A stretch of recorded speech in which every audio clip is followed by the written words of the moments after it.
Good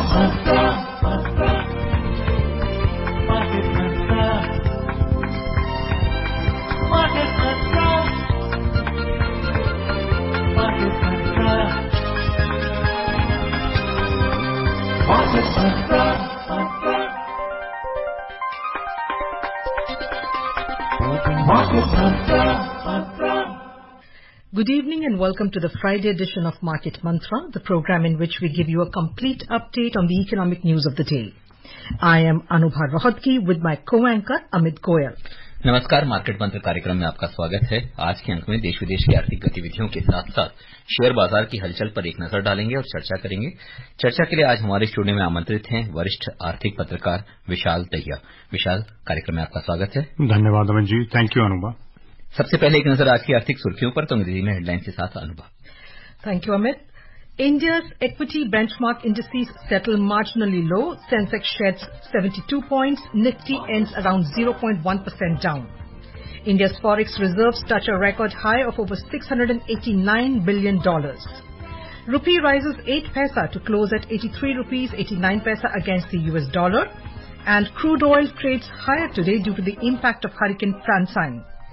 आर्थिक सुर्खियों में घरेलू शेयर सूचकांकों में मामूली गिरावट, सेंसेक्स में 72 रन का नुकसान, निफ्टी भी 0.1% की गिरावट से बंद। भारत का विदेशी मुद्रा भंडार बढ़त से रिकॉर्ड स्तर 689 अरब डॉलर के स्तर पर पहुंचा। अंतरबैंकिंग विदेशी मुद्रा बाजार में रुपया 8 पैसे की मजबूती से 83 रुपये 89 पैसे प्रति डॉलर के स्तर पर दर्ज।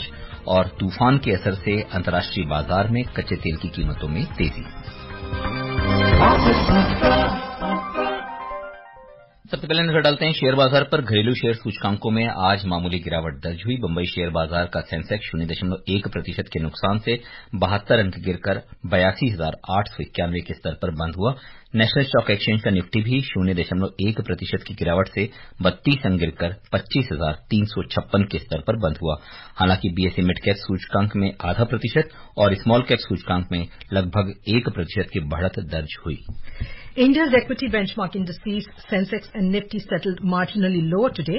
At close, Sensex dropped 72 points to close at 82,891, and the NSE Nifty was down 32 points to close at 25,356.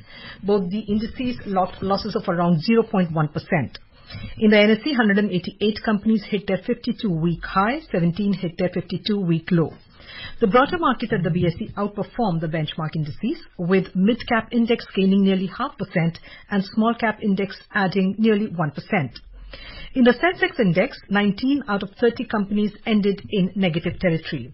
The top laggards today were Adani Ports, which lost nearly 1.5%, ITC shed more than 1%, and NTPC fell nearly 1%. The top gainers were Bajaj Finance, which rose 2.3%, Bajaj Financial Services increased 2.1%, and IndusInd Bank added 1.4%. In the sectoral indices at the BSE, 13 out of 20 sectors locked gains. The top gainers today were Realty with a nearly 2% rise, consumer durables rose more than 1%, and metal as well as commodities gained more than 0.5%. The overall market breadth was positive at the BSE, as out of 4,067 companies, shares of 2,477 companies advanced, shares of 1,481 companies declined, and shares of 109 companies remained unchanged. अंतरबैंकिंग विदेशी मुद्रा बाजार में dollar के मुकाबले रुपया 8 पैसे की मजबूती से 83 रुपये 89 पैसे प्रति डॉलर के स्तर पर दर्ज हुआ। डॉलर इंडेक्स 101 के स्तर पर दर्ज हुआ। विशाल, अगर शेयर बाजार की दशा और दिशा के बारे में बात की जाए तो कल जहां एक रिकॉर्ड स्तर को छूने के बाद वापस लौटा, क्या माना जाए कि इस स्तर पे कहीं न कहीं सूचकांकों में कहीं कोई दबाव है या एक अभी बाजार एक रेंज बाउंड मोड में ही रहना चाहता है? देखिए, आज शुक्रवार का दिन है और कल बृहस्पतिवार का दिन था, तो ये 2 दिन मार्केट के लिए काफी महत्वपूर्ण होते हैं, क्योंकि बृहस्पतिवार के दिन जो शॉर्ट्स एंड ऑप्शंस फ्यूचर्स जिनकी हम बात करते हैं उनकी क्लोजिंग का टाइम होता है, तो एक स्टैंड लिया जाता है, क्लोजिंग होती है। और कल की जो शार्प अपटिक थी, जैसे शार्प राइज थी मार्केट में, और उसको आज जिस तरह से मार्केट ने बिहेव किया उससे अगर कंपेयर करें तो ये कोई नई बात नहीं है। जब इस तरह की शार्प अपटिक दिखाई देती है हफ्ते के आखिरी 2 दिनों में या 1 दिन में, तो उससे अगला दिन जो होता है और वो अगला दिन अगर शुक्रवार आता है तो उसमें ज्यादातर मार्केट रेंज बाउंड ही रहता है। और सबसे महत्वपूर्ण बात यहां ये है कि जो इंडिकेटर्स हैं वो क्या कहते हैं, मार्केट किन इंडिकेटर्स को ले रहा है। तो अगर इंटरनेशनल क्यूज की बात करें तो वो भी पॉजिटिव हैं, अगर डोमेस्टिक क्यूज की बात करें तो वो भी पॉजिटिव हैं। शुरुआती दौर में जब आज सुबह मार्केट खुला तो शुरुआती दौर में झटका जरूर लगा, लेकिन मार्केट को रिकवर करने में ज्यादा समय नहीं लगा। यानी कि ओवरऑल अगर हम आज के दिन की परफॉर्मेंस देखें तो वो रेंज बाउंड रही है। और ये रेंज बाउंड रहना भी कोई, जैसे मैं कह रहा था कि कोई नई बात नहीं है, क्योंकि इस तरह की रेंज बाउंड परफॉर्मेंस खासतौर पे जब या तो मार्केट झटके से ऊपर जा रहा हो या मार्केट झटके से नीचे जा रहा हो तो उसके बाद 1 या 2 दिन की परफॉर्मेंस रेंज बाउंड रहती है। लेकिन इसमें एक महत्वपूर्ण बात जो होती है वो ये होती है कि जो एक्सटर्नल फैक्टर्स हैं उनका क्या इंडिकेशन आ रहा है, किस तरह से मार्केट बिहेव कर रही है। और एक्सटर्नल फैक्टर्स ज्यादातर पिछले लगभग 3 से 4 दिन में अगर देखें तो ज्यादातर एक्सटर्नल फैक्टर्स पॉजिटिव रहे हैं, चाहे वो भारत के इन्फ्लेशन फिगर्स की बात की जाए या फिर अमेरिका के इन्फ्लेशन फिगर्स की बात की जाए, जो यूएस बॉन्ड यील्ड है उसकी बात की जाए, वहां से क्या इंडिकेशन आ रहा है, और जो यूरोपियन सेंट्रल बैंक है उसने जो अपने रेट कम किए हैं, ब्याज की दरों में जो कटौती की है, और ये सीधा सीधा जो बाकी बाजार हैं विश्व के उन पे भी दिखाई दे रहा है। अगर आप यूरोपीय बाजारों की तरफ नजर डालेंगे तो ज्यादातर यूरोपीय बाजारों में भी पॉजिटिव इंडिकेशन ही नहीं है आज। केवल अगर मैं गलत नहीं हूं तो शायद चीन और जापान के बाजारों में थोड़ी सी गिरावट आई है, बट वो हल्की, उसे भी रेंज बाउंड ही कहा जा सकता है। विशाल, because you said the factors that affected the markets today were because it was basically a weekend and it was range bound. But if we move forward and go to the next week, US Fed is supposed to have its FMOC meeting on 17th and 18th of this month, and the markets are widely anticipating a rate cut, the first of the cut of the rate cut cycle by US Fed. Do you think that's going to affect moving forward? How is it going to affect the markets? How do you see the markets behaving next week? Anubha, before we move to the next week, I would say today being Friday, let's take a recap of how the market behaved for the entire week. Okay. That'll give us an indication as to what lies for us for the next week. Now, this week, if you look at both Nifty and Sensex, BSE, there has been almost around 3% increase for the entire week. In fact, if you look at all sectoral indices, there has been a gain. Somewhere the gain has been less, somewhere the gain has been high. Nifty banking has performed very well. The mid-cap segment has performed very well. So that is again a sort of a basis of what to expect from here onwards. Now, why did market perform in such a positive manner this week? Because the cues which were coming in, the indications which were coming in, the basis for those indications which was forming was positive. As I was pointing out earlier, the European Central Bank's decision, which came in yesterday. But there were indications coming in that yes, we can expect that there is going to be some ease from the ECB. Now, that would have an impact on the European markets. That would have again a domino effect on the Asian markets as well, and of course the Indian market. Now, the second important part here is the US market, the US inflation figures, the US markets recovery as well. If we go last to last week and take a cursory look at the US market, it looked like it's all mayhem, it's all red everywhere. So, but in the past few days we've seen how the US market has also recovered because the domestic cues were positive, despite the fact that the country is in the grip of a very, a strong election campaign. Yes. But then the markets are behaving positively. The indications are coming in fine. The US 10-year yield, if you look at those figures also, today also they have, gone down a little bit further. And that indicates that the US Fed is expected to sort of, give some breather. Mm-hmm. Now, will it be 50 basis point? Will it be 25 basis point? Is something which can only be speculated, but it has to be something. And I remember, this is a speculation which has been going on for months now, but it didn't look like that the US Fed had the actual positioning in the market to go ahead and take that final call that, okay, this is the time, now we'll break free and then we'll start coming down. But the indications are that now they start going to come down, and those indications clearly point out as to what lies in the next week. Right. The market has gone up sharply this Thursday, has been range bound Friday. Next week we are expecting, the US Fed results and all that. Look at India inflation figures, yes. 3.7%, very well within the RBI's target range. So clearly, from the domestic point of view as well, looks like everything is hunky-dory. So we can expect the markets to, as Amit ji was pointing out, will they stay range bound? We can expect the markets to break that range in the upper circuit. Let's hope so. विशाल, लेकिन जिस तरह से आपने कहा, बहुत सारी सकारात्मक जो है चीजें नजर आनी है बाजार में, क्या उसमें ये सारी चीजों को मानने के बाद, जैसा आपने कहा, बाजार में अपने आप को एक इंडिकेशन देना शुरू कर देता है? क्या हम ये माने कि पहली तिमाही में जो कंपनी जगत के नतीजे थे, अब दूसरी तिमाही खत्म होने में ज्यादा समय भी नहीं रहा है, क्या हमारे पास मानने के प्रयास कर रहे हैं कंपनी जगत से बेहतर या उससे भी बेहतर नतीजे हमें मिलने वाले हैं जब अक्टूबर में हम इनकी समीक्षा करेंगे? या क्योंकि आपने कहा, देखिए, बहुत पॉजिटिव इंडेक्स, आप कहते हैं कि भाई इन्फ्लेशन, मुद्रास्फीति, महंगाई की दर भी काबू में है, रिजर्व बैंक के पास तरलता, लिक्विडिटी भी पर्याप्त मात्रा में है। इसके साथ साथ क्या आने वाले समय में हम ये भी मानने को तैयार हो जाएं कि रिजर्व बैंक ब्याज दरों में भी कुछ राहत देने की उम्मीद करेगा? मैं आपका आखिरी सवाल पहले लेता हूं रिजर्व बैंक से संबंधित, क्योंकि हम ईसीबी और यूएस फेड की बात कर ही रहे थे। तो देखिए, आरबीआई की जो मॉनेटरी पॉलिसी है और जो स्टैंड है वो बड़ा हॉकिश रहा है, और वो जरूरी भी था, क्योंकि जो इन्फ्लेशन है, जो महंगाई दर है, उसको काबू में रखना है, और सरकार और आरबीआई के बीच में एक तालमेल की तरह से काम चले कि सरकार की पॉलिसीज जो आरबीआई की मॉनेटरी पॉलिसी है उसको मिरर करें, और आरबीआई की मॉनेटरी पॉलिसी जो सरकार की पॉलिसीज है उनको मिरर करें, ताकि इन्फ्लेशन को कंट्रोल किया जा सके। बजट में सरकार ने भी साफ कहा था कि हम रेंज बाउंड रखेंगे, पूरी कोशिश रहेगी, और वो अगर अब के आंकड़े आप देखते हैं तो वो 4% से नीचे है, 3.7 है, कंफर्ट जोन है आरबीआई के लिहाज से। लेकिन थोड़ा सा आंकड़ों के अंदर आप झांक के देखेंगे तो फूड इन्फ्लेशन जी अभी भी हायर। वो तो मुझे लगता है कि अगर ये अल्पकालिक है, तो अभी जो कि बरसात फिलहाल और खासतौर पर उत्तर भारत में चल रही है, उस पर दबाव तो रहना ही पड़ेगा। मैं बिल्कुल ही कह रहा हूं कि अगर ये सवाल जो आप और मैं जिसका जवाब ढूंढने की कोशिश कर रहे हैं, जो आप मुझसे पूछ रहे हैं, मैं जवाब दे रहा हूं, ये सवाल आरबीआई मॉनेटरी पॉलिसी की बैठक में वहां जो महानुभाव बैठे हैं उनके सामने भी होगा, और वो भी इसका जवाब जरूर ढूंढेंगे आंकड़ों के साथ। लेकिन ये सवाल बहुत महत्वपूर्ण हो जाता है कि क्या केवल जो टारगेट रेंज है उसमें ओवरऑल इन्फ्लेशन है तो वो क्या उतना जरूरी है, या फिर जो फूड इन्फ्लेशन अगर थोड़ा सा ज्यादा हो रहा है तो उसका प्रोजेक्शन किस तरह से होगा, क्या वो आगे असर डाल सकता है?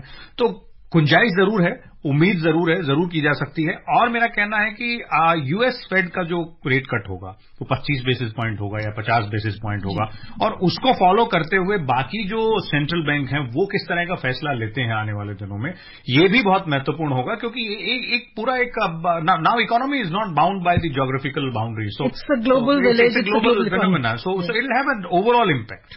विशाल, क्योंकि आप ये बात कर रहे थे, of course we were talking about inflation rate, the CPI-based inflation, and we are talking about food inflation. So the RBI governor time and again has said very clearly in the last few, MPC policy meetings that, it's not going to, the decision, like you said, is not going to be based on just what the CPI inflation is. It's also going to be based on the food inflation, and they've been saying consistently that they're keeping an eye and they are worried about food inflation, and the vegetable prices and the other, the food item prices. Yes, indeed. And then that becomes really important as well, because ultimately, if you look at the historic data of the inflation and you do a very cursory evaluation, you will find out that even though at some places, at some points in time in the history, the overall inflation was very well within the target range, but the food inflation was soaring.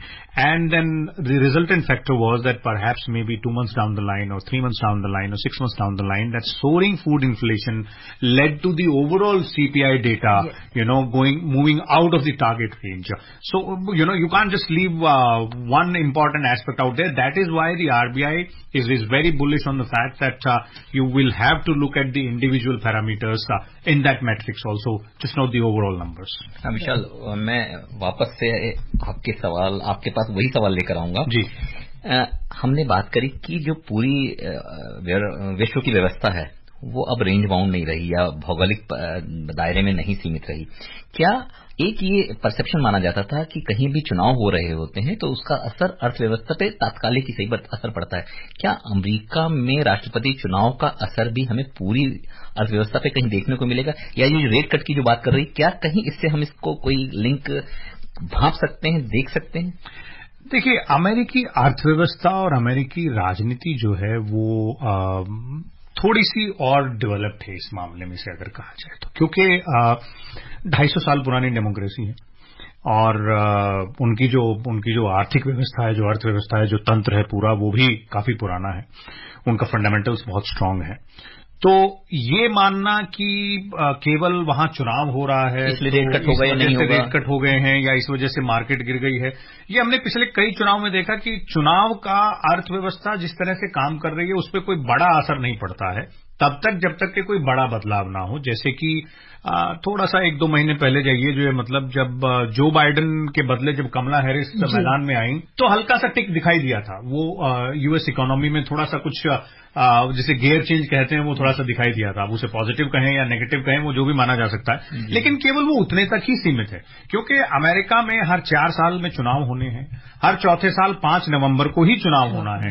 हर चौथे साल 20 जनवरी को ही नया राष्ट्रपति शपथ लेगा। तो इसमें कोई नई बात नहीं है। 2 ही पार्टियां हैं मेजर, जो है मतलब उनकी पॉलिसीज बहुत पब्लिकली वो बताते हैं और पब्लिकली चर्चा करते हैं। हमारे यहां भी पब्लिकली चर्चा होती है, लेकिन कोई असर उतना दिखे नहीं। और इसको आप अगर हम अपनी अर्थव्यवस्था और अपनी राजनीति से भी कंपेयर करें तो पता चल जाएगा। आज से 30 साल पहले शायद चुनाव का जो असर बाजार पे पड़ता होगा, वो आज की तारीख में चुनाव का असर बाजार पे नहीं पड़ता है। तो ऐसा नहीं है कि बिल्कुल नहीं असर पड़ता है, असर पड़ता है, लेकिन वो उतना असर नहीं पड़ता और उतनी देर के लिए नहीं पड़ता। आपको चुनावी नतीजे जिस दिन आ रहे होंगे उस दिन आपने देखा होगा मार्केट थोड़ा बहुत ऊपर नीचे जाएगा। जिस दिन पोलिंग होगी किसी दूसरे फेज की या 5वें फेज की या 6ठे फेज की, उस दिन मार्केट थोड़ा बहुत ऊपर नीचे जाएगा, लेकिन वो एक इमीडिएट फैक्टर होता है। और फिर उसके बाद मार्केट के जो ओरिजिनल फैक्टर्स हैं, फंडामेंटल्स जो हैं या जो इकोनॉमिक फैक्टर्स हैं, they take over and they the largest driving force. एक बहुत संक्षेप में, क्या दूसरी तिमाही में कंपनी जगत का बेहतर प्रदर्शन की उम्मीद करना लाजमी है?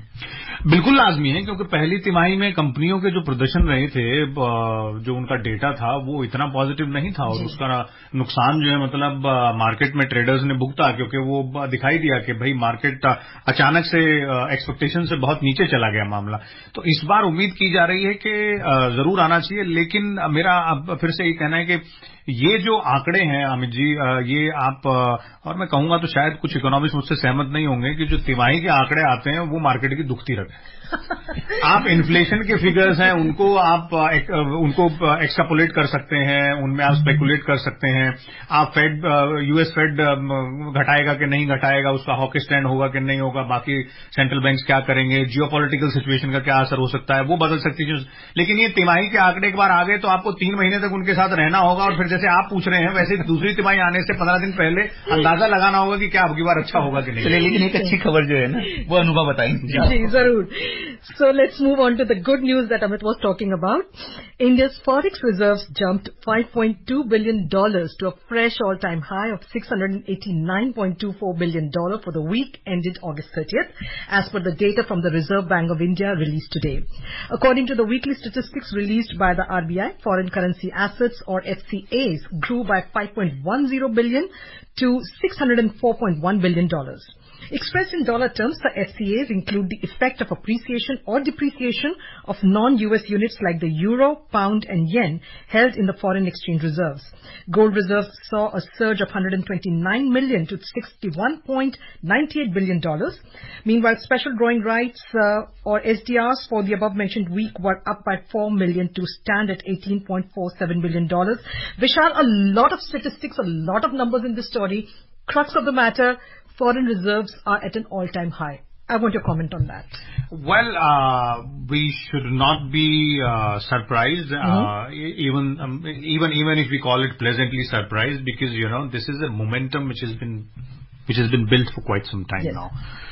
There have been some dips somewhere here and there, but overall, generally, if you look at last few years, there has been a momentum, and that is because of the strong fundamentals of the Indian economy. And it's just not about one sector or 2 sector or 3 sectors. It's spread across sectors. If you look deeper into those numbers, we'll find out that 1 or 2 sectors might have an upper hand in those numbers. But these numbers, these investment numbers are spread across the sectors, and that again results into the forex reserves moving high, moving up as well.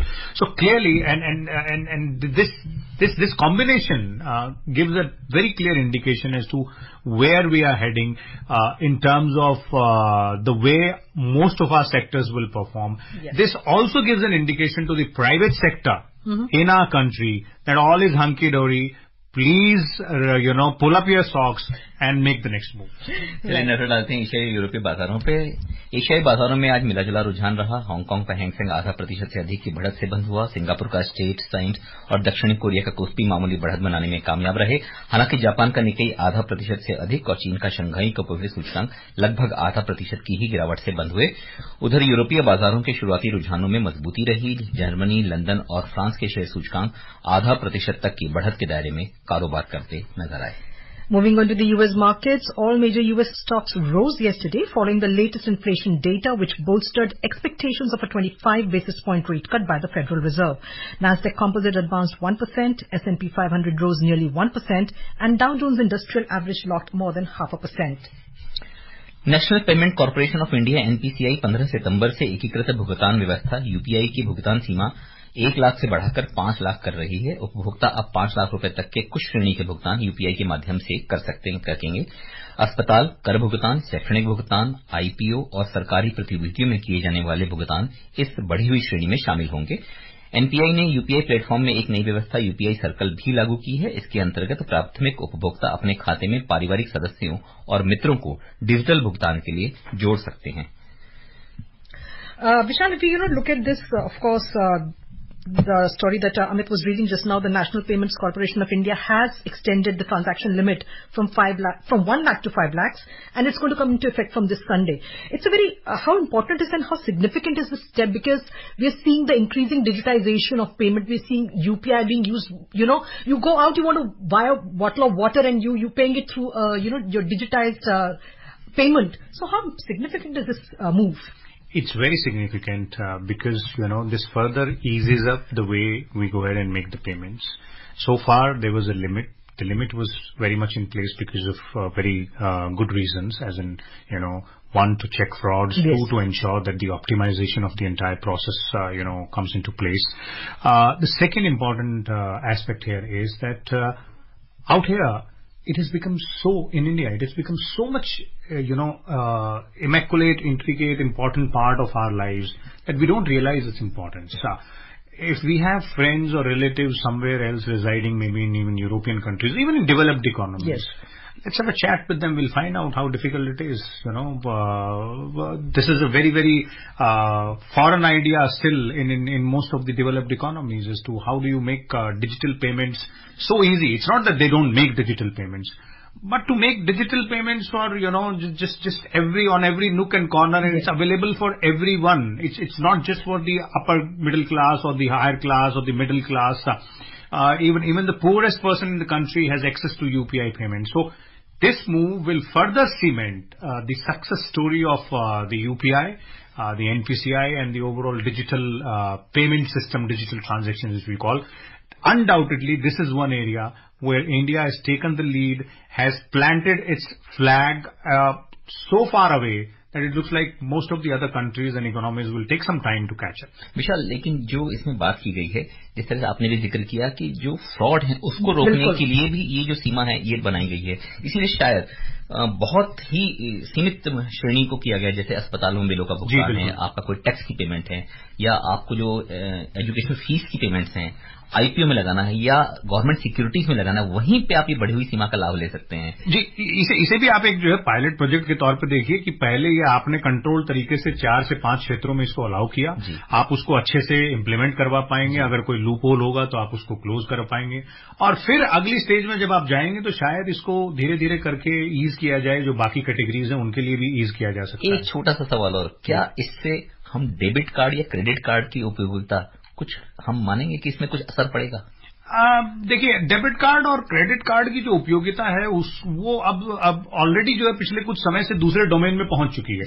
अब वो daily payments के लिए debit card और credit card का इस्तेमाल नहीं होता, अब उनका इस्तेमाल आप जो बाकी बड़ी परचेज है वो, या फिर टिकट बुकिंग है वो, या फिर आपका ओवरऑल अगर आप उसको डेबिट कार्ड को ईएमआई से लिंक करना चाहते हैं, क्रेडिट कार्ड को ईएमआई से लिंक करना चाहते हैं, तो अब उनका इस्तेमाल उस तरह से होना शुरू हो गया और ये बदलाव कई साल पहले आ चुका है। लेकिन हाँ, आपकी बात में दम जरूर है कि जो अगर थोड़ी बहुत गुंजाइश किसी की बची होगी कि वो अभी भी डेबिट कार्ड और क्रेडिट कार्ड से ही कोई छोटी मोटी पेमेंट करता हो, तो वो शायद उसके लिए भी अब ये ऑप्शंस हैं। और खासतौर पे इन 4-5 क्षेत्रों में, क्योंकि इन क्षेत्रों में ऑप्शन ही नहीं था अभी तक, तो आप वहां या तो डेबिट कार्ड से पेमेंट करते या क्रेडिट कार्ड से पेमेंट करते, या फिर आप उसको जो है बैंक में आप उसको ऑर्डर प्लेस करते कि भाई आप ये इक्वेटेड मंथली आप तरीके से कि इस तारीख को आप ये पेमेंट कर सकते हैं, तो आप उसको एक सेट कर देते।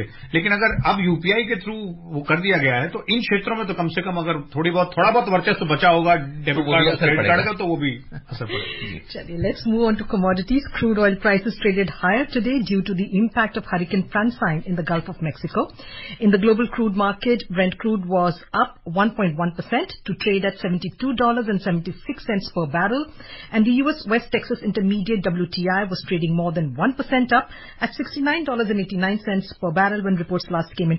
Vishal, the oil secretary yesterday indicated that if the oil prices, international crude prices, continue to fall, the government may consider cutting on the fuel prices.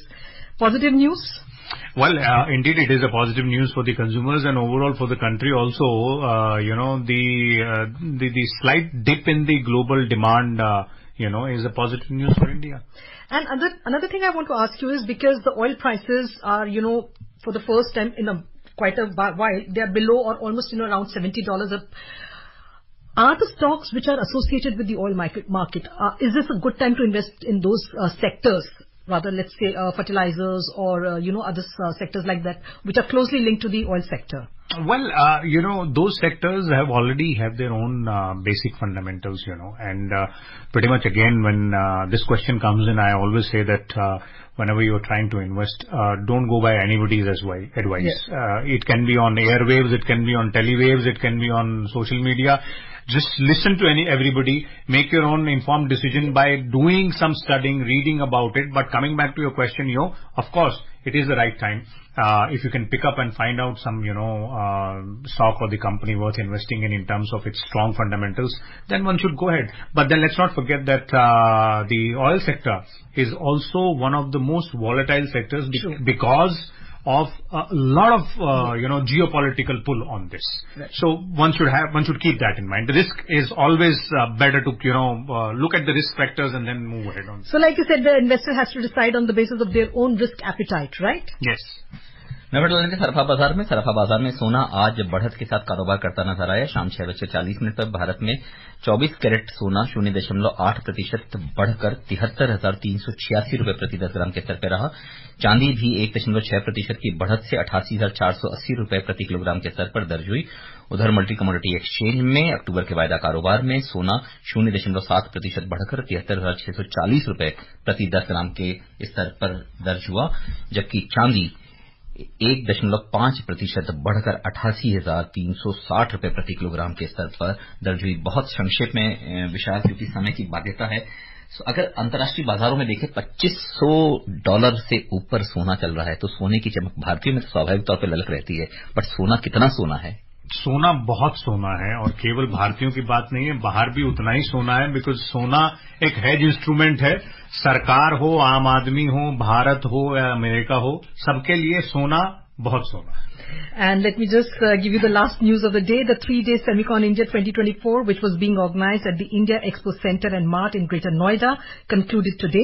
The conference witnessed participation of top leadership of global semiconductor giants and brought together global leaders, companies, experts of the semicon industry.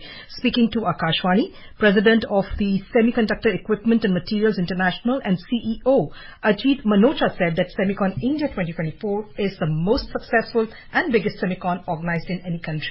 And on that note, Vishal, thank you so much for coming to the studio and for this discussion. Thank you, Anuma. And before we close, a reminder of the headlines. India's equity benchmark indices settle marginally low. Sensex sheds 72 points. Nifty ends around 0.1% down. India's forex reserves touch a record high of over $689 billion.